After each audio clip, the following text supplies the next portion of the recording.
자, 오늘 부활절 우리 성찬식하고 세례식했는데 또 세례식할 때 또 깜빡 잊었네요. 나이가 드니까. 오늘 우리가 받은 빵은 히브리식으로 만든 빵입니다. 그러니까 이스트가 하나도 안 들어간 빵. 또 포도주도 제가 이제 기존에 사용하던 게 떨어져서 또 찾아보니까 저게 구약의 율법대로 만든 포도주예요. 코쇼 포도주라는 거 그거고. 또 세례받는 자에게 또 십자가를 줘야 되는데 깜빡 잊고 안 가져왔는데 그 십자가도 베들레헴에서 사온 십자가. 네. 마지막 2개 남았습니다. 오늘 끝입니다. 네, 가을에 성탄절에 세례받는 분들도 베들레헴 십자가가 있어야 되는데 그쪽 동네가 전쟁이 일어나가지고 굉장히 귀한 앞으로 이제 값이 많이 올라갈 겁니다. 자, 예수께서 가버나움에서 백부장의 병을 고치신 후에 제자들과 함께 나인이라는 성으로 들어왔습니다. 나인이라는 것은 즐거운이라는 큰 뜻을 가진 아주 작은 마을인데 지금 또 있습니다. 이 성 가까이 갔을 때 죽은 자의 관을 메고 나오는 사람들과 만났습니다. 자, 그쪽 지방은 굉장히 덥기 때문에 사람이 죽으면 해지기 전에 장사를 지냅니다. 전통적으로 갈대로 만든 관에 죽은 자를 눕히고 그 관을 메고 가서 매장을 하는 겁니다.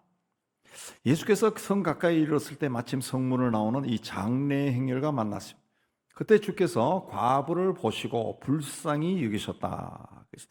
보셨다라고 하는 성서의 원뜻은 알고 계셨다는 겁니다. 예수께서 저기 나오는 과부를 보고 지금 무슨 일인지 어떤 마음인지 다 알고 있었다. 그 뜻입니다. 또 불쌍히 여기셨다라는 그 성서의 원뜻은 창자가 뒤틀린다는 그런 뜻입니다. 그러니까 창자가 뒤틀릴 정도로 그 여인의 슬픔을 예수님이 느꼈다는 거예요. 우리 말에도 애간장이 탄다 뭐 그런 말들이 있지 않습니까? 그 정도로 주님은 자기 백성에 대해서 그런 자기 백성의 그 슬픔과 고통에 공감을 하시는 분이에요. 공감을 하시는 분입니다. 그리고 주님은 그 여인에 가까이 가셔서 울지 말라. 그 운다라고 하는 성서의 원뜻은 큰 소리로 운다는 그런 뜻입니다. 그러니까 울지 말라 했을 때 큰 소리로 울지 말라. 너무 슬퍼하지 말아라. 그런 뜻입니다.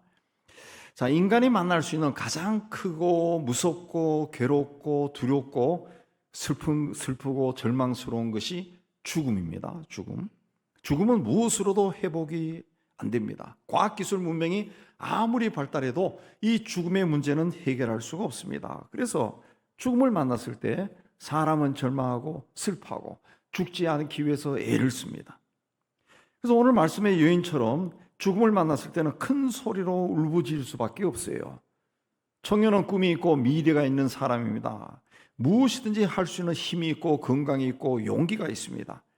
조금 어렵다고 한 번 실패했다고 병들었다고 일이 제대로 풀리지 않는다고 드러누워 부리고 절망하는 사람이 아니라는 거죠. 무한한 가능성을 가지고 있는 계층이 청년입니다. 그런데 이 청년이 죽음을 맞이했습니다. 청년이 죽음을 맞이했다라고 하는 것은 청년이 가지고 있고 또 할 수 있는 모든 것이 사라졌다. 그런 뜻입니다. 이제는 스스로 할 수 있는 것이 아무것도 없어요. 다른 사람에 의해서 자신의 몸이 묘지로 옮겨지고 있을 뿐입니다. 아마도 죽은 청년의 어머니와 이 집안을 잘 아는 마을 사람들은 하나님이 살아계시는데 어떻게 이런 일이 일어날 수 있을까? 답답했을 겁니다. 그들은 하나님은 좋은 것을 주시는 하나님으로 알고 있었습니다. 어렵고 고통 중에 있는 사람들을 위로하고 도와주시는 하나님으로 알고 있었어요. 그런데 호르몬이에 하나밖에 없는 아들을 데려가신 하나님을 생각하니까 원망하는 마음만 생기고 안타깝고 이해가 되지 않았습니다. 그래서 죽은 자의 관을 메고 묘지를 향해 가고 있었어요. 자식이 죽은 어머니의 삶에서 모든 희망이 사라졌습니다. 이제 하늘이 무너지는 것 같고 아들과 함께 죽고 싶은 마음밖에 없을 겁니다. 후배 목사의 부인이 유방암으로 세상을 떠난 후에 그 충격으로 대학교 다니는 딸이 21살 때 엄마가 죽은 지 6개월 만에 밤 12시경에 심장마비 쇼크로 세상을 떠났습니다. 그 목사님에게서 그때 정황을 들을 때 아버지의 마음이 그대로 전해지면서 우리가 굉장히 슬펐습니다. 딸의 장례식 설교를 제가 맡아서 했는데 설교 후 기도할 때 감정이 북받쳐서 하나님 도대체 왜 이러십니까? 이 최 목사는 앞으로 어떻게 삽니까? 하고 소리를 질렀어요. 그래서 그 기도 시간이 그냥 교인들이 그냥 다 함께 통곡하는 시간이 되었는데, 장례식이 다 슬프지만은 제가 집례한 그 장례식 중에서 가장 슬픈 장례식이었어요. 그 엄마의 장례식도 제가 설교하고 딸의 죽음의 장례식도 제가 설교했는데 굉장히 슬펐습니다. 왕의 자리를 탐낸 아들 압살롬이 백성의 마음을 훔쳐서 반란을 일으킵니다. 근데 그 반란을 진압하는 과정에 아들이 죽습니다. 그 소식을 들은 아버지 다윗이 마음이 너무 괴로워서 성 위에 올라가서 내 아들 압살롬아, 내 아들 압살롬아, 차라리 내가 너를 대신하여 죽었더라면 압살롬 내 아들아 하고 굉장히 슬프게 웁니다. 굉장히 슬프. 이 얼마나 슬프게 우는지 성 안에 있는 사람들이 이 내란이 진압되었는데 그 기쁨을 나누지 못하고 다 숨어버렸다 그랬습니다. 자, 이 성경 구절을 읽을 때마다 자기를 죽이고 왕위를 빼앗으려 했던 패역한 아들이지만 막상 그 아들이 죽었을 때 아버지가 너무너무 슬퍼서 우는 모습, 그 모습이 상상이 되면서 굉장히 그 마음이 우울해집니다. 성경에서 제가 생각할 때는 제일 우울해지는 귀절이 이게 아니냐. 예. 자식의 죽음 앞에 의연한 부모는 아무도 없습니다. 인생길을 가다 보면 경우는 다르지만 우리도 이런 절망적인 상황을 만날 때가 있습니다. 여인은 하나밖에 없는 아들을 잃었지만 우리 가운데 하나밖에 없는 건강을 잃은 사람도 있습니다. 취업해서 경제활동을 해야 되는데 그 문이 열리지 않아 낙담 속에 지내는 사람도 있습니다. 결혼의 문이 열리지 않고 결혼한 자식에게 태의 문이 열리지 않는 그런 사람도 있습니다. 사업의 문이 막히고 직장을 잃어버린 분도 있습니다. 그러나 아무리 우리가 인생길을 가면서 만나는 문제가 크고 강하고 심하다 할지라도 죽음보다 강한 것은 없습니다. 죽음은 우리로 하여금 아무것도 할 수 없게 만듭니다. 평생 풍요롭게 살던 부자와 그 부자의 상에서 떨어지는 것으로 먹고 살던 거지 나사로가 죽었습니다. 음부에 떨어진 부자는 나사로가 천국에서 아브라함 품에 있는 것을 보고 아브라함에게 저 나사로를 땅에 있는 자기 형제들에게 보내서 천국과 지옥이 있다는 것을 알려주게 해달라, 그 부탁합니다. 그때 아브라함이 이미 죽은 사람들은 다시 돌아갈 수 없고 땅에 있는 자들은 하나님의 말씀을 듣지 않으면 어떻게 할 수가 없다 그랬습니다. 인간은 죽는 순간 이 세상에서 저 세상으로 갑니다. 차원이 다른 곳으로 가버리죠. 그러면 다시 돌아올 수도 없고 세상에서 할 수 있는 것은 아무것도 없습니다. 죽음과 함께 세상과의 삶이 완벽하게 단절되는 겁니다. 자, 죽음과 같은 좌절과 절망에 억눌린 삶 속에 빠질 때가 있습니다.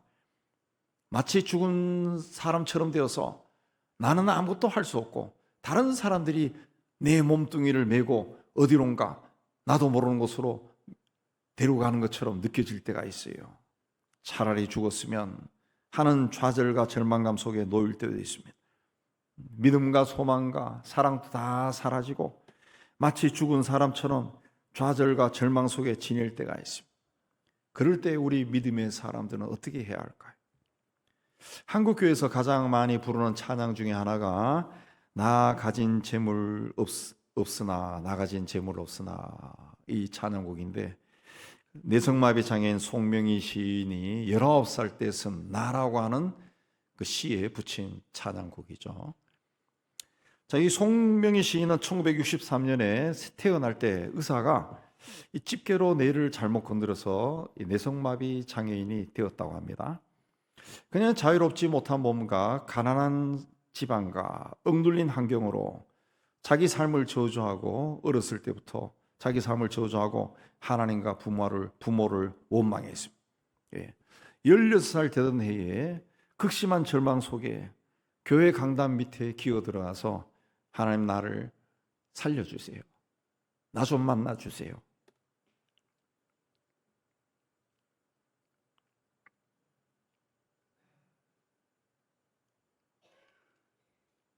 부르짖었습니다. 사흘 뒤에 밤 12시에 또 불렀습니다. 그러자 밝은 빛이 비치면서 두루마리 같은 것이 양쪽으로 펼쳐지고 하나님을 믿으라.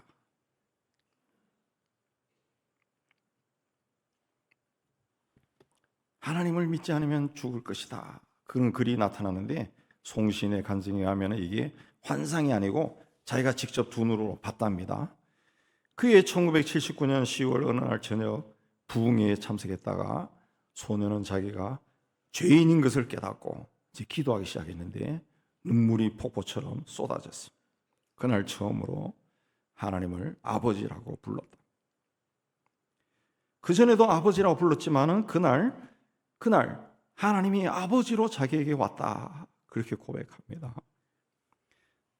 그 후에 성경을 읽기 시작하고 하루에 5시간씩 기도하기 시작했습니다.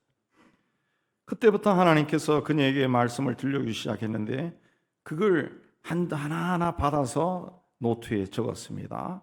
그렇게 받아 쓴 시 중에 200여 시가 찬양곡으로 만들어져서 오늘날 한국 사람이라면 다 즐겁게 부르는 아주 은혜로운 찬양이 되었습니다. 송명희 시인은 이 땅에서 의지할 것도 희망도 없었습니다. 스스로 아무것도 할 수 없는 그런 자였습니다. 그러나 그녀의 삶에 예수 그리스도가 들어오시자 강한 자가 되었습니다. 이제는 외로운 자도 슬픈 자도 아닙니다. 작고 연약한 그릇 같은 여인 안에 놀라우신 이름, 능력의 이름, 생명의 이름인 예수가 들어왔습니다. 이제 그녀는 가난도 병도 심지어 죽음도 두려워하지 않습니다. 죽음을 이기고 부활하신 주님이 그녀와 함께 하시기 때문에 그렇습니다. 부활하신 예수는 우리의 소망입니다. 나 인생에서 슬픔과 절망으로 가득한 장래 행렬이 나올 때 그들 맞은편에서 많은 사람이 성을 향해 또 오고 있었습니다. 예수님과 제자들과 예수를 따르는 사람들이었습니다. 그들은 죽은 자의 관을 메고 성 밖으로 나오는 사람들과 달리 기쁨과 소망이 흘러넘쳤습니다. 바로 전에 다 죽어가던 백부장의 종을 주께서 고치셨기 때문에 그렇습니다. 이 두 행렬이 맞추셨어요. 장래 행렬이 봤을 때 예수님과의 만남은 우연일지 모르지만은 그들의 슬픔과 절망을 알고 계셨던 예수님에게는 필연적인 만남이었어요. 예수님은 그 장래 행렬과 그 행렬 중심에서 통곡하며 따르고 있는 과부를 보셨습니다. 그러자 이 아들을 잃은 여인의 마음이 얼마나 아프고 가슴이 찢어질까 안타까웠습니다. 이제까지 아들 하나만 바라보고 살아왔는데 앞으로 홀로 살아갈 날이 얼마나 두렵고 절망스러울까. 여인의 아프고 슬픈 마음을 주님은 느꼈습니다. 그래서 다가가서 울지 말라. 단순히 위로한 말이 아니라 내가 너의 슬픔을 없애주겠다. 울지 않게 해주겠다. 그렇게 하신 말이에요. 여러분 가운데도 인생의 어떤 일과 문제로 낙심하고 절망하고 있는 분들이 있을 겁니다. 너무 큰 것을 잃어버리고 혹은 소중한 것을 잃었거나 혹은 오랫동안 원했지만은 얻지 못한 분들이 있을 겁니다. 그러나 지금 여러분을 찾아오신 주님은 울지 말라 그럽니다. 육신의 질병으로 쇠약해져서 앞날이 보이지 않고 암울하고 혹은 삶의 문제로 괴롭고 힘들어 죽고 싶은 상황에 놓였다 해도 주님은 이미 여러분의 형편과 처지를 다 알고 계시고 그 문제를 해결해 주기 위해서 여러분을 찾아오신다는 것을 믿으시기 바랍니다. 주님은 우리의 문제를 해결할 수 있는 전지전능하신 분입니다. 그러므로 내 문제를 끌어안고 홀로 가슴을 치며 후회하거나 괴로워하지 말고 이미 나를 찾아와서 내 가까이 계신 주님을 발견하고 그분의 손을 잡으시기 바랍니다. 주님은 장래행을 가까이 가서 관 속에 누워있는 자에게 청년아 내가 내게 말하노니 일어나라 그랬습니다. 이미 죽어서 땅에 매장되기 위해 가는 자에게 마치 잠자는 자에게 말하듯이 일어나라 그랬습니다. 그러자 죽었던 자가 일어나 말을 했다. 분명히 살아났다. 말을 했다는 분명히 살아났다는 거죠. 예수님은 하나님이시고 그분이 하신 말씀은 그대로 이루어집니다. 죽었던 자가 살아났다는 것은 주님이 인간의 생명과 삶을 주관하는 전능하신 하나님이라는 것을 나타내는 겁니다. 주님이 우리 삶에 개입하면 우리 인생의 문제가 다 해결된다는 것을 믿으시기 바랍니다. 답답해서 가슴을 쥐어뜯던 그 문제가 해결됩니다. 슬퍼서 울부짖는 문제도 해결됩니다. 주님은 우리에게 오셔서 슬픔과 좌절과 절망과 고통스러운 세월을 보내는 우리를 오르만지고 위로하시고, 그리고 울지 말라 그럽니다. 그리고 내 자리에서 일어나라 말씀하십니다. 하나뿐인 아들이 죽어버린 과부에게는 절망밖에 없었습니다. 또 청년의 나이에 죽어서 사람들에게 떠매어져 묘지를 향해 가던 자에게도 소망이라는 것은 없었습니다. 깊은 슬픔과 절망감 속에 묘지를 향해 가던 이들이 예수를 만났습니다. 과부는 자기가 만난 이분이 누군지 전혀 몰랐습니다. 그래서 여인은 예수님에게 자기 아들을 살려달라고 울며 매달리지도 않았습니다. 그러나 그들에게 오신 예수님은 죽은 청년을 살려서 생명을 돌려줬어요. 그래서 과부와 죽은 청년과 그들을 따라가던 모든 사람에게 세상에 오신 예수 그리스도는 우리의 생명을 주장하시는 주님이라는 것을 드러내셨어요. 오늘 성경에 나오는 과부와 죽은 청년은 이름이 없습니다. 그러나 주님은 그들을 알고 있었습니다. 주님이 부르는 이름이 있었습니다. 그들은 묘지를 향해 슬픔에 잠겨 울면서 가고 있었고 예수님은 나인성으로 들어가는 중이었습니다. 그 도중에 그들은 만났습니다. 아들이 죽어버린 여인은 예수와 만남으로 문제가 해결이 되었습니다. 여러분, 고난 속에 지냅니까? 깊은 좌절을 맛보고 있습니까? 고통 속에 신음하고 있습니까? 예수를 찾고 만나야 됩니다. 우리 주님은 고난과 좌절과 고통 속에 있는 우리를 외면하지 아니하시고 이미 우리 가까이 오셔서 우리를 보고 계신다는 것을 믿으시기 바랍니다. 그 주님이 우리의 상처를 치유하고 회복해 주실 겁니다. 그분은 죽음을 이기고 부활하신 분이기 때문에 그렇습니다. 그러므로 주님의 부활은 우리를 치유하고 회복한다는 선언이라는 것을 믿으시기 바랍니다. 이 예수 안에서 우리의 신앙을 세워야 됩니다. 고통과 고난의 늪 속에서도 신음 속에서도 이미 우리 가까이 계신 이 주님을 발견하고 주님의 손을 붙잡아야 돼요. 주님은 관 속에 누워있는 자에게 내가 네게 말하노니 그랬습니다. 내가 너에게 말한다. 이건 앞으로 내가 하겠다. 그 선언입니다. 주님은 돌무덤에 넣어 장사 지낸 나사로를 향해서 나사로야 나오너라 라고 말씀했습니다. 베데스다 연못가에 38년 된 병자에게도 일어나 내 자리를 들고 걸어가라 그랬습니다. 천지 만물을 지으신 주께서 죽은 자를 향해 일어나라 그랬습니다. 일어나라. 주의 말씀을 받아들이란 말입니다. 일어나라 하실 때 그 말씀을 받아들이는 것이 믿음입니다. 예수께서 일어나라고 하시니까 죽었던 자가 일어나 앉고 말을 했습니다. 근데 죽은 자가 일어나 앉았고 말을 했다 그랬습니다. 관을 메고 가던 자들이나 그 뒤를 따라가던 사람들이 굉장히 놀랐을 겁니다. 슬퍼서 울부짖던 사람들이 놀라서 소리를 지르고 막 기뻐하고 웃고 난리가 났을 거예요. 15절에 예수님은 살아난 아들을 어머니에게 돌려주셨다 그랬습니다. 가부는 다시 살아난 아들을 품에 안았습니다. 깊은 슬픔과 절망으로부터 기쁨과 감사가 넘치는 새 삶을 살게 된 겁니다. 이것을 16절에 보면 하나님께서 자기 백성을 돌보셨다 하더라 그랬습니다. 돌보셨다는 말은 그냥 봤다는 뜻이 아니라 그의 백성을 하나님은 돕기 위해 오셨다 그런 뜻입니다. 하나님은 인간을 누구보다 잘 아십니다. 특별히 자기 백성은 누구보다 더 사랑하십니다. 사랑하십니다. 독생자를 십자가에 희생시키면서까지 구원하여 주신 자기 백성을 하나님은 사랑한다는 거죠. 그래서 그에게 도움이 필요하면 하나님은 반드시 그를 찾아옵니다. 내 삶을 보면은 전혀 그렇지 않은 것 같은데 내가 이렇게 하나님의 도움이 필요한데 왜 하나님 나를 안 도와주지? 그게 아니라 이미 하나님은 내 곁에 와 계시는 거예요. 계시는 거예요. 내가 자꾸 내 시각으로 내 세상적인 가치관으로 이 하나님은 이런 모습으로 와야 된다고 생각하기 때문에 안 보일 뿐이지 하나님은 이미 내 곁에 와 계신다는 거예요. 계신다. 하나님은 독생자를 십자가에 못 박음으로까지 우리를 구원해 주신 분이에요. 구원해 주신 그분이 우리를 도와주지 않겠느냐 그랬습니다. 나인성 과부는 주님의 도우심으로 아들이 죽었을 때 생긴 슬픔의 상처가 치유되고 다시 살아난 아들과 함께 그 삶이 회복이 되었습니다. 이 과부를 치유하고 회복하신 분이 바로 우리의 하나님입니다. 내가 믿는 하나님입니다. 내가 믿는 하나님. 우리 인간은 세상에 태어나면서 죽을 때까지 비교합니다. 인간이 가지고 있는 가장 큰 단점 중에 하나가 비교의식인 것 같아요.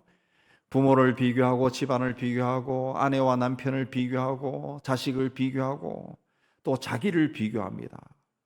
그 비교하다 보니까 조금만 남보다 조금 좋으면 우쭐거리고 교만해지고 조금이라도 없으면 부족하거나 없으면 또 열등감, 패배감에 막 쌓여서 지내고 좌절하고 절망하고 막 그런다. 절망하고 그런다.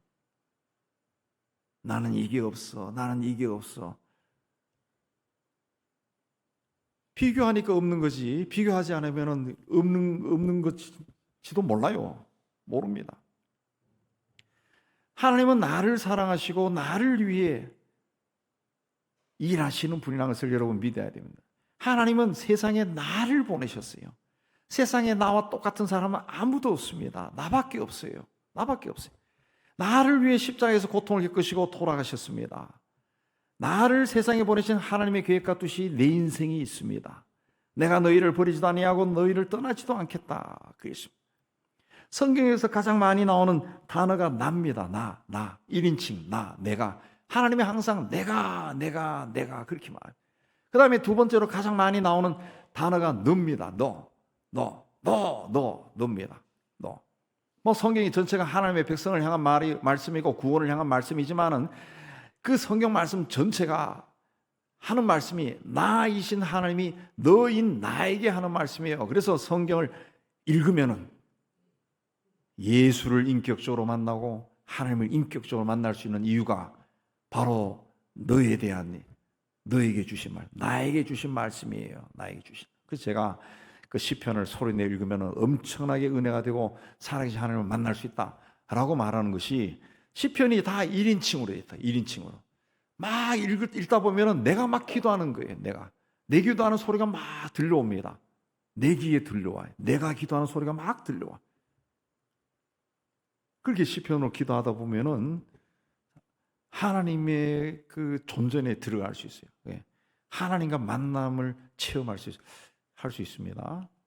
제가 경험해 봤지만은 여러분도 분명히 그럴 거예요. 그건 1인칭으로 되어 있기 때문에. 그리고 시편은 반드시 소리내어 읽어야 돼요. 소리내어 읽어야 돼요. 구약에 나오는 사람이나 히브리 사람, 유대인들은 시편을 소리내어 읽습니다. 소리내어 읽으면은 어느 순간에 하나님과 내가 하나가 되는 그런 경험을 할 수 있어요. 하나님은 나에게 말씀하는, 나에게 말씀. 내가 너를 버리지도 않고 떠나지도 않겠다. 너를 위하면 너를. 하나님이 나를 세상에 보낸 이유가 있다는 거예요. 내가 지금 고통을 겪고 내가 하는 일마다 다 안 되고 뭐 이리 꼬이고 저리 꼬인다 할지라도 하나님은 내가 지금 어떤 상황 속에 있는지 다 아신다는 거죠. 왜 내가 너를 그쪽에 그런 상황 속에 넣은지 하나님의 계획이 있다는 거예요. 계획이. 그걸 자꾸 세상적인 시각으로, 가치관으로 내가 다른 모습으로 자꾸 하나님을 보려고 하니까 하나님은 안 보일 뿐이에요. 하나님은 안 보일 뿐이에요.